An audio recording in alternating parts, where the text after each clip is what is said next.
This episode of Flagrant Foul with Rich and Nate is brought to you by Altitude. That's right. Feeling tired walking upstairs? Head spinning after one beer? Congratulations, you're in Denver, baby. Introducing Mile High Mayhem, the only lifestyle where you hydrate, dehydrate, and question your life choices all in the same afternoon. Side effects include buying avalanche tickets you can't afford, convincing yourself hiking is relaxing, and calling Coors Light a local craft. Don't forget the classic I'm fine after 2 IPAs, followed by immediate regret. But wait, there's more. If you act now, we'll throw in one free out-of-breath conversation halfway up a hill. Plus a bonus sunburn, even though it's 60 degrees. Mile High Mayhem. It's not a phase, it's a condition. And it pairs perfectly with bad sport takes and even worse beer decisions. So crack one open, Take a deep breath, if you can. and enjoy episode 36. Not responsible for altitude sickness, bad bets, or Nate thinking he can out-hike locals. I absolutely can. And now for a regularly scheduled show. The rug is out. Yeah. Hey, Cleveland roots with a reckless style. Taste so bold, they're flagrant foul. Abs on the ice, know that they pride. Wrestle and talk about culture, ride from Rich to Nate. It's full court wow. Sit back, press play, it's flagrant foul. Yeah, it's flagrant foul. What's going on, everybody? Welcome to episode 36 of Flagrant Foul. As you'll see, we're in the same camera here. What? When did you get here? There's no line down the middle of the screen here today. Nice. So Nate's back in the Mile High City. I see you brought your IKEA rain attire. The old That's bucket pretty- hat. Pretty gnarly bed head, so I figured. Yeah. Bought this about 6 or 7 years ago. May as Whoa. well get some use out of it for once. Sweet. It's been quite the hat week for me. I think I've purchased no less than 4 hats. And 2 of those were for you, but I did pick up the old Saint Bernard Avs hat yesterday. It's pretty sweet. Anyway, digging that. Mhm. Yeah, before we get into it, how's being home, Nate? It's great. It's been a while. Last episode was in September was the last time I was here, so good to be back. Yeah, I got to bribe him to come home to visit me. That's not true. Anyway, in Browns news, not a ton going on this week. We're about a week and a half out of the draft, so that'll be exciting, picking that up next week. But did hear Hanford Dixon this week, founder of the Browns. He's had enough. Founder of the Brown? Or the dog pound. The dog pound. Sorry, Hanford. Anyway, he's had enough. He basically put his foot down. Is like, I'm tired with this quarterback charade. Can we just make Shador the starter, and we need to move on? And I tend to agree with him. We don't need to have any more drama. Let's just face the rest of the team building that we need to do. Go ahead and say, Shador, you're the guy, and move on. Yep, I agree. I did not see that, but we've been saying that since the start. Shador's the guy. Yeah, he is. Also I've some more smoke and mirrors with the whole Miles. Will they trade him? Won't they trade him? Still staying true to that. I could care less. So, if we want to jettison him, go on ahead. But, I've heard from drafting, I think people are, I don't even know if I've heard that much noise out of Berea. I think it's just more people are like panicking and expecting the worst from this draft. So we'll see what happens. But I mean, what are you thinking? I think we go Tate at 6. I don't think we're taking Tate. I think we're going to go O-line at 6, and then honestly, I have no idea, to be honest. But something I did see, I feel like at this point, there's a million mock drafts, and the Browns are projected to take somebody in the top 10 in each one of them. And I heard that maybe Reuben Bain, if he's there, could be a potential. I know some people are like, oh, Jeremiah Love's there. You got to grab him, or like Caleb Downs before his degenerative ACL information came out. But if we were to get rid of Miles and wanted to replace him with somebody like Reuben Bain, did you hear it came out yesterday? Apparently he's linked to a car crash in 2024 that killed somebody. Of course, a week before the draft now. They want to release that information. Well, but that sounds like a round. Yeah. So I imagine we'll trade up and grab him. I'm saying J Love, no matter what. That's not happening. Would it be the right move? No. Would I be hyped? Absolutely. That would be so I would be sick. so excited if they picked up Jeremiah Love. Also saw some videos of Judkins in the building working out. So that's good to see. He looks like the recovery's coming along splendidly. So yeah, we'll see. Going back to last week, Monken addressed since our last episode his missing the coach's picture, and of course he was kind of like yeah, of course, I wanted to do this my whole life. I would have liked to have made the picture. Sounds like they may move the time maybe on him, although all but him and McVay were able to figure it out, but whatever. I mean, it's not a big deal. I just do find it amusing if it was of course it's just another thing for the Browns. I sent this in our Browns chat the other day. I don't know if there's anything to this, the whole Vrabel media reporter pictures. I will say either way is not a wonderful look, but I mean, even if it's nothing, just for everybody who was clamoring for Mike Vrabel, myself included, can you imagine how much bigger of a deal that story would be if he was on the Cleveland Browns? Everybody getting canceled. What exactly happened? I just heard that, like, rumors, I guess, of them being together, but I don't know what exactly it is. So, disclaimer, 0 fact checking, just a few Yahoo News articles read, but looks like he met up with a reporter. There was some hand holding. Like Yeah. Rossini, I think is her name. Some hand holding, some hugging, and then that turned out to, well, they were actually there with groups of friends, but still seemed sort of odd. They were away. Potentially there was some pictures photoshopped where the friends were taken out of it. But then since, just like, who wants to be that chick's husband? Because it's like went back a year or two where she was like, yeah, we're pretty much probably going to be not together at the end of the year. And then talking about he was just like an average dude and just kind of dogging him out. So she sounds like a real treat. But yeah, either way, it does not look great. And come on, let's coaches and, side piece controversy is not new to any sport. So come on. They're all like, yeah, be for real. He wouldn't do that. Okay. Yeah. Okay. Whatever you say there, big fella. But yeah, that's pretty much the NFL news. Next week will be good, though. Draft starts Thursday. So we got round 1 Thursday, round 2, 3 on Friday, and then the rest of them on Saturday. So hopefully we'll be getting some playoff content here together for you guys soon. In MLB, the Guards, DeLauder had another dinger last week. Still looking pretty good. Jose, the pride of Cleveland, Ramirez, probably, had a little bit of a tough start at plate. He'll turn it around, but I think we need to give Jose some more love. In an era of players taking like the highest contract and taking off, like this dude just stayed in Cleveland. He becomes the what was it? The most games played by any Cleveland player ever. So, what a dog. And you hear his quotes. He said, basically from the start, my dream and goal was to basically stay with this organization as long as I possibly can so that I had a chance to chase like records like this. And, it's cool to see. So he also just hit a home run versus maybe the Royals or the Braves. I don't remember. Whoever it was, he just hit a home run against in the past week. Solidified. He's hit a home run against every team in the league now. Yeah, sort of. Except for the Guardians. He needs to get a 1-day trade so he can hit a digger off the drive. So he can totally. But something I saw this morning, we've already discussed the Guardians. They don't be paying people nothing. They got a bunch of young dudes plus the greatest player in baseball history, Jose, of course. Yeah.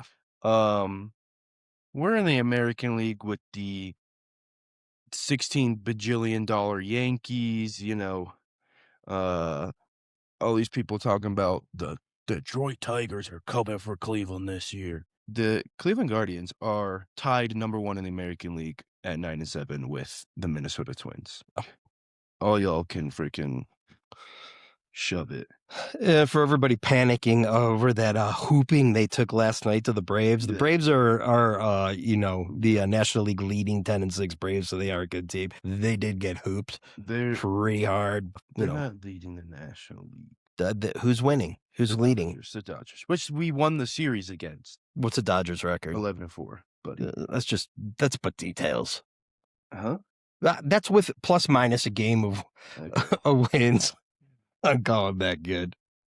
But yeah, anything else on the MLB front? Nate and I will be putting on the parkas. It's been pretty nice the last several days since it came in, but this Friday we're going to Rockies, Dodgers, and it looks to now it wants to snow. No snow all winter, but now it wants to snow. So we're going. Yeah, we'll go, and it's I need to be there, the support crew for Nate's 9 beer challenge. It's my birthday present. I'm Oh. gonna spend $300 on 9 hot dogs and 9 beers for me. Oh, okay. So yeah, we got that going on. So that'll be good. But at least at a bare minimum, we'll get to see Shohei. How do I say it? Shohei Ohtani. Shohei, what's up? Moving over to hockey, the Gator and I also, as part of the birthday celebration, will be checking out the Kraken versus Avs. Not sure what to expect in this game. We they got first place throughout the playoffs locked up, home ice advantage locked up, President's Trophy locked up. The AHL club is dealing with some injuries, so I don't think there's going to be much sitting guys and rotating people up. So I think we will see the full complement at the game of Avs lines, but probably. And I noticed that the other night it seemed like they were playing the Drury line quite a bit. So that fourth line, Parker Kelly, Drury is LOC. I don't know if he's third, fourth line. The mayor. Doesn't matter where the mayor's at. He's running the show, but they'll probably play quite a bit. But I do think they want to kind of carry the momentum. They got a busy 4 days. We got Oilers, Calgary on the back-to-back, and then day off, come back to finish off the season against the Kraken. That will be attending. So, yeah, that should be good. Side note, Jared Bednar, he took an old puck off of the cheekbone yesterday. That didn't, or 2 days ago, I guess. Didn't look good. He went down hard. He won't be traveling with the team, so hopefully he gets a full recovery. But I know you said the puck just sort of came up and hit him. It came in pretty hard. There are some different angles. The one angle from the ice level, like looking at the play and seeing it flip out, doesn't look like it's moving that fast. Then there's another one that's like aerial view in the bench. Brother got dome pieced by that puck. Yeah. So, to be fair, the play's to his right, and it appears, unless he like reacted and turned, it looks like he's looking not at the play. So Yeah. get your head in the game, Jared. Well, I would say this. So the other coaches, the trainer, the players, when they recognize this genuine concern, I'm saying if that happens to Torts or who else? Torts, potentially Peter DeBoer. Folks are like, no one cares. So I think his team likes him. I don't know. Here's the only thing that we need to worry about. Like, scar in the face could look kind of baller rocky. Like, is the flow still okay? Yeah. Because Bednar's flow was awesome. It's pretty sweet. But yeah, otherwise, I think let's look, because as of the other day, it looked like a Kings first round matchup. Yeah. They're little that last wild card spot's kind of all over the place, but as if the season ended today, it would still be the Kings, but they got Nashville hot on their heels. It's basically a 2-horse race between Nashville and the Kings. The Kings have a point, but they also have a game in hands. Hopefully, I'd like to see Anze Kopitar make the playoffs, and that'd be cool for them, and we would walk them. Hopefully. No, we're going to want them. Unless Bednar got his brain rattled and he's like, yeah, Blackwood's now our starting goalie the rest of the playoffs. So anyway, but yeah, that's about all going on in the hockey world. Exciting times. Playoffs start this upcoming Saturday, so that's sweet. We'll get to watch game 1, I think. They play Saturday. Playoffs are Saturday? I'm pretty sure they start Saturday. No way. Let me fact check that. That doesn't sound right. Let me go against podcast policy and do some fact checking on that. Game 1 will be I'm just guessing. I'm just guessing. What happens when the Avs are playing like game 3 or 4 on Thursday during the first round of the draft? Well, that's why you have multiple TVs. I could probably scare up a second TV and starts on Saturday. Do we play Saturday? I don't know. I'm reading the AI overview, so hold on. What's Allen Iverson got to do with Dude, that NHL reminds playoff? me. Did I send you that video? Yes. Practice. Oh my gosh. I'm trying to Did you get this find it? freaking All right. Well, we'll move on while the Nate's poverty internet here. Nate's fact checking. Listen, internet This is team will primo. It's work. primo. You have the same one, don't you? No, we didn't switch. Oh, whatever. Listen, no free ads, but my T-Mobile internet has been fire. I've had no issues. This bro comes home always crying about it. You still can't figure this out? Nope, this thing's being a peckerhead. Jesus. Okay. Well, as we mentioned last week, we did get to watch the Frozen 4, and we also got to watch a national championship. So, as we had said last week, hockey runs through Denver, whether they're from Denver or not. But Pios, the DU Pios played the Michigan Wolverines, #1 seed on Thursday. Did not lead in that game. Kept playing from behind. They tie it up with under 3 minutes left in the game, win it in 2 overtime to make the national championship. Other side of the bracket, North Dakota gets taken out by Wisconsin, so the 1 and 2 go down. Pios kind of playing a little rope-a-dope during the game. They didn't look great. They played okay. They picked up as the game went on. They gave up an early goal. And lo and behold, they send it to overtime. Overtime winner, national champions. So for the current coach, this is his like 3rd national champ, and it's like 11 for the program. So I think it pretty much solidifies DU hockey. Did you see the kids over there rioting, setting shit on fire? I think I saw some riot police coming into the streets. So looked over in the university area, like they were getting after it a little bit. Yeah, you love to see it. Mm-hmm. But go Denver hockey. That is a good omen because the last cup run that we took the cup home, Denver Pioneers national champ. So things are sort of We're holding out for the Mammoth too. Pios win. Nazem Kadri, minor hand injury. Stars are starting to align. This is starting to feel very much like the last Stanley Cup run. Yeah. So let's hope. Was listening to some other hockey pods this week. A lot of folks are just like, it's Colorado's tournament to lose. Now anything can happen because Stanley Cup playoffs or, goalie starts to be buns or so you get a goalie, get the hot hand or shit happens. Like anything can happen, but we'll see what happens. So sticking with hockey, far be it for Nate and I to take credit for anything, but I don't know. When Nate and I decided to grace the Savannah Ghost Pirates with our fandom, they had never made the playoffs and they weren't currently in the playoffs. That information was not provided to me. I'm not sure why. I spent the first 17, 18 years of my life without the Browns in the playoffs, but then we're like, oh yeah, let's just pick another team that's never made the playoffs before. Our luck is turning because here's what I know. The Ghost Pirates, they clinch the other day with a good Lord, Sammy's getting after it out there. But they clinch. They got a win. They got an Everblades loss. They're in. They've only been a team since 2020. I know. And then So that's pretty good. They get to the greatest fans you could have. All of a sudden, they're in the playoffs. So looking good for them. They'll have a tough first round matchup. I think they have a couple games left, and then the Kelly Cup starts. The March starts. So we'll see. I almost caught an ECHL game last week, but the stadium's not in town. I was going to go see the KC Mavericks and the Tulsa Oilers, but I'm going to be for real. Well, I wasn't about to drive all the way out there. Listen, you cities that don't have If you're your not teams, that dedicated, just say that. Well, I'm not. If it was a Ghost Pirates game, I would have freaking rode a mule there. Is that more challenging than walking? I was trying to think of something that would be harder than walking. I think it would be easier. In my opinion. Not a ton of other sports, but I want to get in. This thought just popped into my head as I was in Kansas City, popped up to Omaha for the week. So first of all, flying wise, the flights in of themselves, fine. AC Airport, great.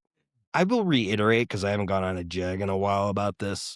Denver Airport is hands down the shittiest airport in all 50 states. That thing is so torn up, discombobulated, poorly designed. But on top of that, the freaking train, they're like running like 2 trains a day, apparently. They're just sitting at the gates, stuffing. They're just waiting. There's like, first of all, you couldn't put a Lilliputian. There's a little Gulliver's Travel reference for you.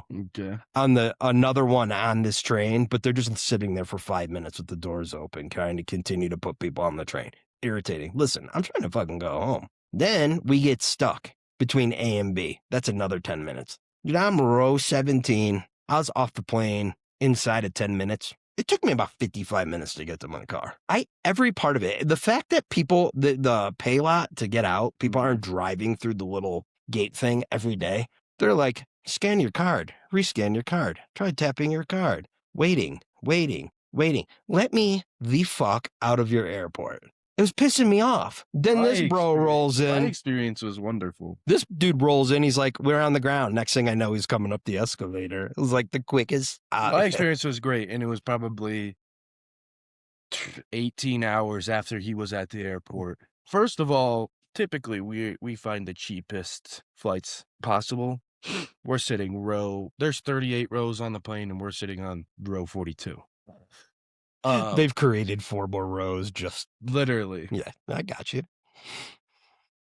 Row 8, the most incredible thing. I was off that plane 5 minutes tops. Then I hate having to take the train. I would prefer to fly into A. Yeah, but so all the walk. cheap airlines fly out of A, and you can actually get out quicker. True. But the train experience was fine. There was like nobody on the train, and they weren't waiting for anyone. We just got on, left, no stopping. It was great, actually. Top 5 flying experience ever. I know we've talked about the whole deplaning and people's sense of urgency and all that, but I think you bring up a valid point. I'll even break it down. Row like 1 through 10 are people that are like, I've flown some shitty flights. I've flown on some bad airlines. Like, I've learned lessons. I'm going to pay to sit up closer to the front. I got my shit together, or you're up in like the, potentially if there's first class where people are checking their bag. Like, they're like, we landed. I got my shit. I'm off the plane. Mm-hmm.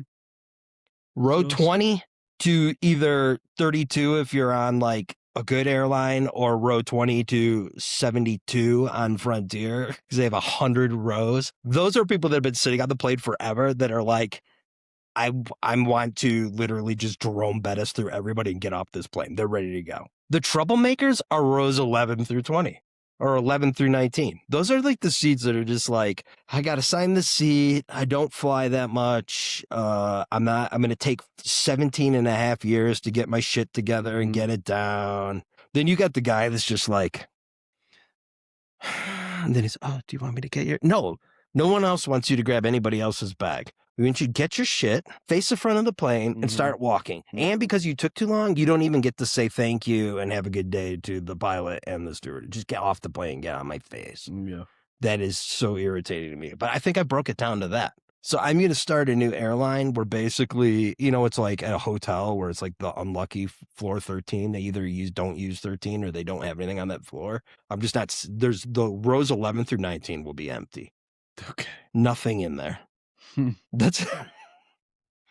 I'm doing it. So anyway, back to went to Kansas City. As per usual, I tried to have some conversations about Kansas City's basically the Chiefs buying wins by the referees and some of their past dalliances with the referees where the Higgins got hosed and all that. No accountability. I just got a lot of, whatever, man. Whatever, man's not an argument. That's worse facts to an argument than we bring to this show. Mm-hmm. Okay, so that was bullshit. But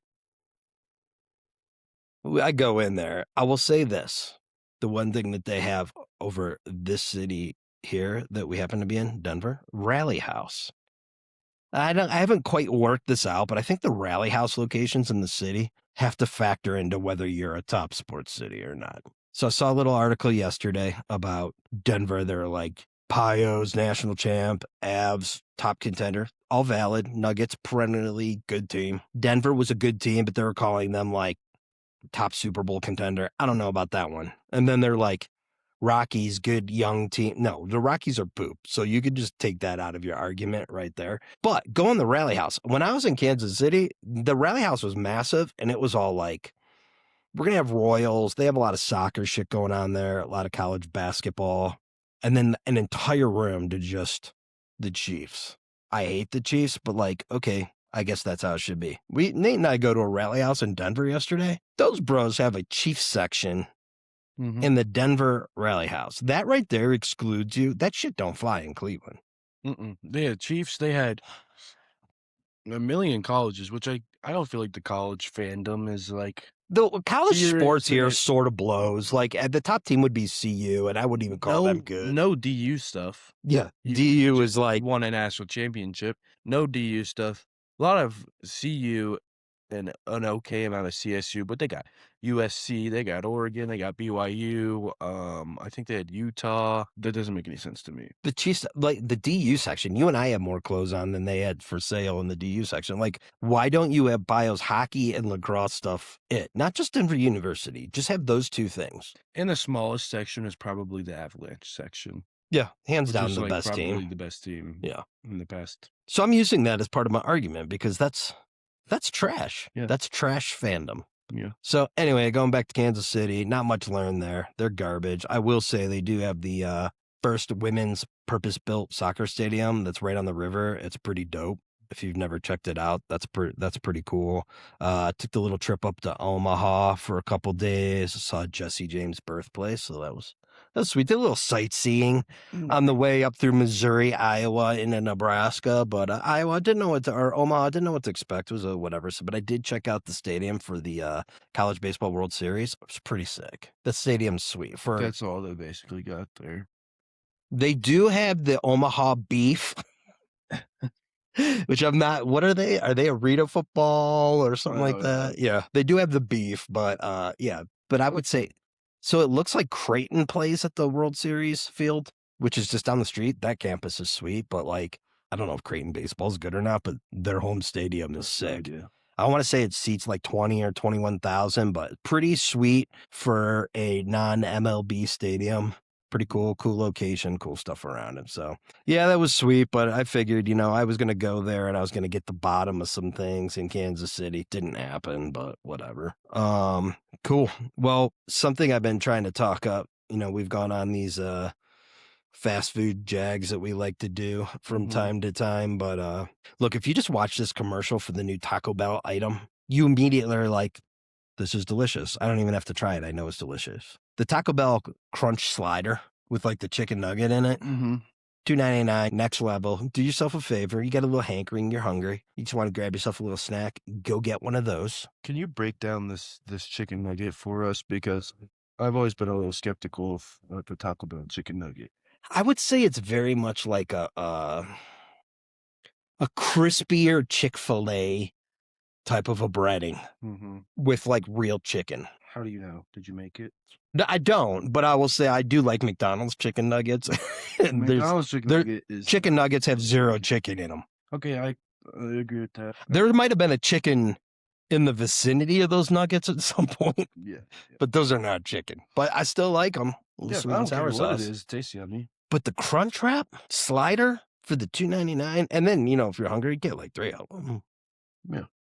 They're delicious. So do yourself a favor. That might have to go on today's to-do agenda. You could do that. We go taste. We go cop one of those. Other thing, which this is really popular some places. I only had it one time prior, but then chicken and waffles with hot honey is so good. That's like unbelievably next level good. So. Honey, I think that honey is like becoming like a breakthrough. It's a superfood condiment.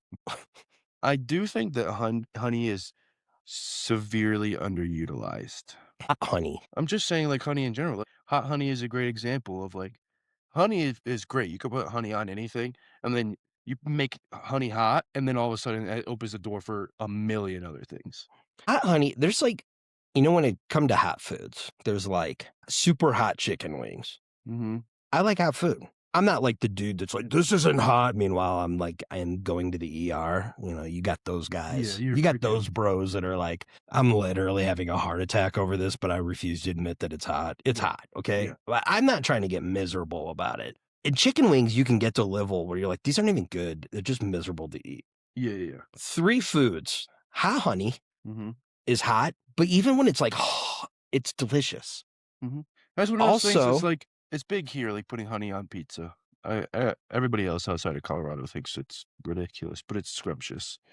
But then like you're not gonna eat a honey chicken wing or like boneless chicken, but like that's where the door opens up. A hot honey flavored like boneless chicken that would kill at Buffalo Wild Wings. hot honey on a crispy chicken wing Yeah. would be delicious. Yeah, but you're not Well, gonna why just are we go not like doing it? you're not just gonna go like oh regular honey. That's kind of weird. I'm gonna start just traveling with my own hot honey and be like, "Oh, you got any hot honey? That's what I'm Oh, I saying. think I got some right here." They Hot- have the hot aspect. other hot foods though that are like get crazy hot, but the delicious factor doesn't diminish. See, the hot with chicken wings diminishes the flavor, but hot honey does not.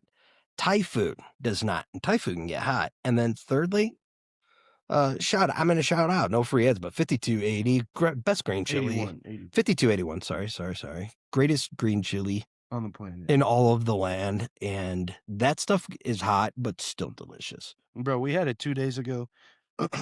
I love it. I was running my mouth under the faucet because my mouth was on fire. My stomach still hurts. I'm still facing the repercussions of eating it. Yeah, don't be in a house where you have a bunch of people in one bath. Like you need to have at least two bathrooms as a minimum, 2.5 preferred. Make sure you go to Costco, load up on the 24 rule. Be ready for it. Yeah. Okay? Because there's a price to be paid. All good things come at a price. There's no free rides. For sure. Yeah. But it's delicious. So anyway, I digress a little bit. We had this last night. This is quick. We don't have to spend a lot of time on this, but I feel like this is like Hatfield McCoy's. This is like Pittsburgh, Cleveland. What are some other one? Ohio State, Michigan. This one is as controversial. You're out hanging out, you got some people home, or you're whatever at a little wine and cheese night. Triscuits or wheat thins. There's very few people that toe the line. You are one of them. You'll walk the line between the two, but most people are like, get those wheat thins out of my face. And then other people are like, Triscuits are dry and I don't like them. I myself, I'm a Triscuit guy. I also like dry sandwiches and Melba toast. So I think it lends itself to more of a Triscuit guy, but what do you think? Wheat thins are fire. They're two completely separate things. I don't think that a situation where you want a Triscuit is not the same where you would want a wheat thin. They both have cracker DNA. Right. They're in the same family. But like if I eat a Triscuit, I'm probably not gonna just eat a Triscuit. I'm for sure putting like I could, but I would prefer to throw some cheese and some pepperoni on it. If you had the rosemary. Yeah. Delectable without anything on them. True. But then like a wheat thin, I could just kill a box of wheat thins by themselves. The tomato basil wheat thins, incredible. So I don't know. I just think they're both spectacular, and they're on another level from like. Well, I can't remember what their names are. Ritz. Yeah, I don't like Ritz are along the line of like a Ritz saltine, the club crack. I don't like. You take a bite of the cracker, consistency. and it's just like. Those are the Lorna Doone of the cracker fan. Shortbread cookies are the cookie version of those crackers. It's like the first bite, you're going to get a good bite. The rest of it, you're going to be doing going like this, eating it off your shirt. Yeah, which is great if you want to store some of it for later, but they're not good. Yeah. Okay. Well, when I post this, I want some comments down the comment. Triscuit or wheat thin? What do we got to do to settle this? Maybe like one of us. We do 2 weeks. Like all I eat is Triscuit, all you eat is wheat thins. First week, and then we switch. Yeah. It's worth doing. Dude, are you? My stomach hurts. This dude's pooping his pants over here. This is not My good. tummy hurts. Yeah. 2 cups of coffee. You got the old motor running, and not to mention, Nate's home. So, and it's this is like twice in a year. So it's like we got to get the green chili. What else have we eaten? We did the homemade pizzas. Truck, the homemade pizza. We hit up some Le Peep for breakfast. What else do we do? What do we? Some roast beef, a pizza. What do we do? Saturday night. Burgers. Yeah, we did some smash burgers, but now you got to rally because we got pulled pork going on. We got steaks. Italians tonight, right? Yeah. We're doing something, I think pulled pork tomorrow. We're doing steak on Wednesday. We got some decor zone. Yeah, decor zone on Thursday. We're doing the 999 challenge on Friday. On Saturday, fast the whole day. Just not eat anything. Yeah, that may. This is On an Saturday, I'm eating just gonna week. kill a bottle of Miralax and spend some time in the bathroom and clear myself out. Saturday, I penciled in a cleanse. Yeah. Yeah. Plus, we're adding the Rascal Bear will be home, so that's just another. That's another competitor for the Saturday, yeah, restrooms. Saturday may be spent throwing an addition onto the house to get another bath going. Okay, sweet. So I did have two thoughts. We move on to our little music/movies this week reference. I did want to talk banger of the week. This band I recently discovered. And then I was like, oh, these guys are pretty fire, and like all their albums, I'm gonna go check them out live. Nope, they're breaking up. They're not doing that. It's just two guys. The Japan Droids from British Columbia. They're awesome. So I want to get everybody listening. Sovereignty is my banger of the week by Japan Droids, and I want everybody to start listening to them so that we can guilt them into getting back together and going on tour again, because this band rocks. I don't even know what to call them. They're like punk grunge, alternate. I don't even know, but they're awesome. What do you got? Nate's trying to talk me into a Don Tolliver trip over the summer. Go check them out in KC at the T-Mobile That Center. would be sick if we went. My banger of the week is episode 35 of Flagrant Foul. No, I'm joking. We had some music on us. No. You don't know? Well, while you think, I'll give you some time to think about this because I wanted to digress. While I was in KC, I flicked on the TV first night there. You know, there's a lot of people you'd be like, particularly, I wonder how many people have actually watched these movies, or if it's just like they heard it from their parents. People would be like, oh, you know, like Animal House, such a great movie, or what else? Give you like American Graffiti, like some of these old school, like 60s, 70s, 80s, early 80s movies, and you're like, have they actually really even seen them? And, you know, I would say like even some of them don't hold up great. Blues Brothers from the 70s, Dan Aykroyd, John Belushi. That movie is so good. And the soundtrack and the cameo musical appearance, Aretha Franklin, you have, I think Muddy Waters is in it. You got, what's his name? I can't think of his name. Not Stevie Wonder. Ray Charles, yes. Yeah. I mean, just an amazing movie with amazing music throughout. Funny, good acting. You got Carrie Fisher, Princess Leia in it. Like John Candy's in it. Like just great ensemble cast, great movie, great soundtrack. Also brings me up, all those guys are playing in the Blues Brothers, all like studio musicians. Like we don't have that anymore. Just like professional horn, guitar, bass players that are just like the Mozarts of their instrument. Just like every part of that movie is amazing. So if you haven't seen that ever, or you like to say you have because it's an easy one to be like, oh yeah, Blues Brothers. No, actually go watch that movie. It's amazing. It's got Klopak, Dr. Klopak from the Burbs is in it. I don't know any of these people. I'm pulling some out. Nate doesn't know. He doesn't know. I might make him watch this later this week. What do you got? Did you figure something out? Yeah, I can't remember if I've said this one before, but I'm gonna go Tiramisu by Don Tolliver. Trying to get this guy ready to go for our concert. Yeah, I like to go to that in June and then follow it up with a this dude's on the struggle bus. Follow it up with little J. Cole at the T-Mobile Center. That would be a good one to go see. It would. So, all right, Nate, what's on tap for the day? We're going to go throw some hooks in the water. We're taking, now that Nate's home, we're going to do our civic duty to go ensure there's no fish in any of these lakes around here. Yep.